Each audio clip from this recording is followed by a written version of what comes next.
This is the Hidden Killers podcast with Tony Brueski. Featuring former FBI Special Agent and Chief of the Counterintelligence Behavioral Analysis Program, Robin Dreeke. I hate the argument that I keep hearing on this one in particular, and we hear it in a lot of these cases, is, oh, it's a bad apple. Everybody's got bad apple. This is a bad orchard.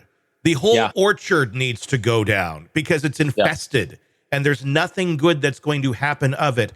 The fact that when her friend called the police department, unbeknownst to Sandra, because she knew about what had happened to her growing up, and they're adults now, they're 23 years old.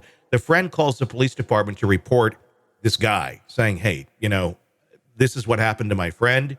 You need to look into him so he doesn't do this to other people. And God knows if there's other people that are going to come out yet. They don't tend to just pick one and done with individuals like this. Yep.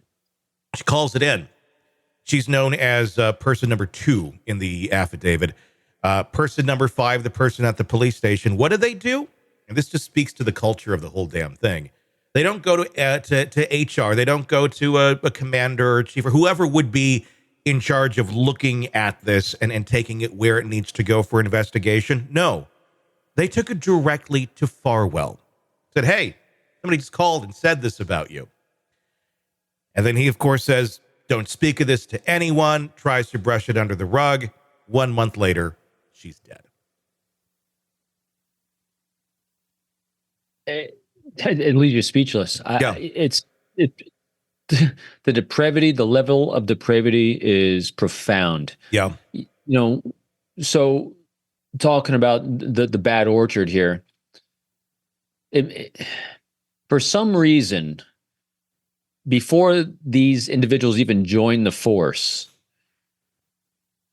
they were gravitated towards it. They for some reason, so you have these bad apples that for some reason gravitated because they knew ahead of time in some way, either intuitively or by word of mouth, that they could do things and get away with them. So how long was this culture of horrendousness going on? Because just like this most likely isn't his only rodeo, it's most likely not the department's only rodeo, because you're right, one bad apple, you know, an enigma. So if you have an arc of behavior in just individuals as well as departments, organizations, institutions, and you might have a blip, single blips happen. But when you have multiple blips, that changes an entire trajectory of data points. And so the trajectory is different on this one for an entire organization. So now we got to start backtracking. When did that trajectory start changing? Because I seriously doubt it was with him. It doesn't go from 0 to 100. It's a culture. And so my next question in cases like this is, what was the leadership dynamic and who was at the head of it when it started that shift? Yeah. Because that's where we really got to start looking at when this all started happening. What's fascinating to me about this community and in Canton, right next door, is how much it seems the community is very frustrated with their law enforcement. I mean, we saw that example of all of that with Karen Reed, how quickly the community came out with pitchforks and torches right away for those officers right there. I'm not even arguing if Karen Reed is guilty or not. It just seemed out of character for most communities to get that much behind someone who had allegedly run over an officer.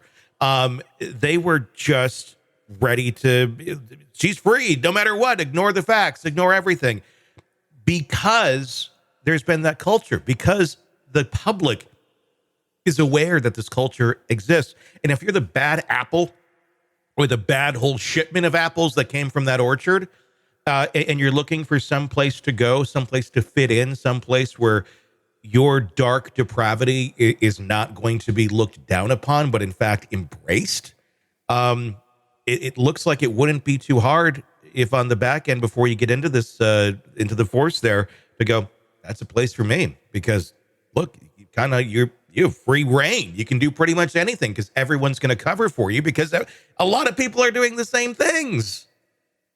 So here's, so let's do, again, conjecture. We don't live there. We don't see any things, but, we'll do our conjecture thought experiment on this. And this is the way human behavior works. And this is, people talk about positive and negative energy that people put out. Yeah. okay, I'm not dismissing that, and it's very true. You know, they have positive, negative energy, and those positive and negative energy vibes you get from people can really affect a community. So it doesn't even require law enforcement to do anything or say anything that will set someone off, because they'll say, well, what did I ever say? What did I ever do? Mm-hmm. But here's the way it works. We all have experienced, I'm sure, in our lives, I have, maybe you have, Tony, too, where when you're around someone, you can tell when they're looking down on you. Maybe their head angle's a little bit higher. Maybe they're kind of tilted their head back and looking down their nose at you. Mm-hmm. A little bit of arrogance when talking to you because they have a sense of superiority that they're better than you. Sure.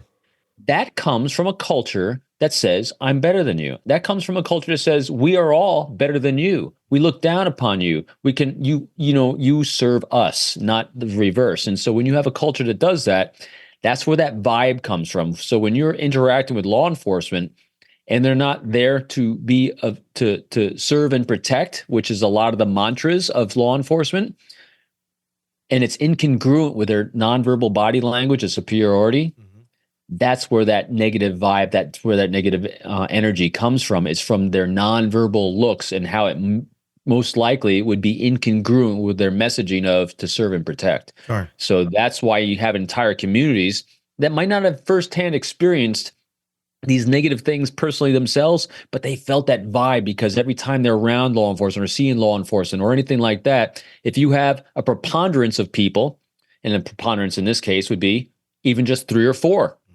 that's a large number. Yeah. Because in here we have a department, because I'm not saying everyone is bad, absolutely not. Sure. But you might have a reversal where instead of one bad apple, you might only have 1 or 2 or a small handful of good apples, potentially. Mm-hmm. And so that's why you have a shift of that negative vibe. And that's where it comes from. It comes from those nonverbals that are given off.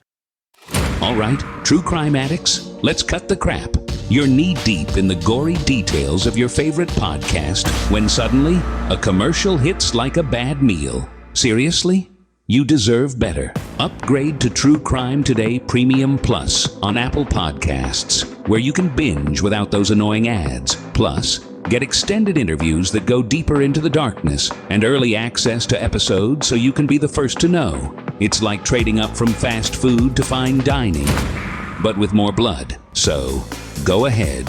Search for True Crime Today Premium Plus on Apple Podcasts. Subscribe and feast on the good stuff.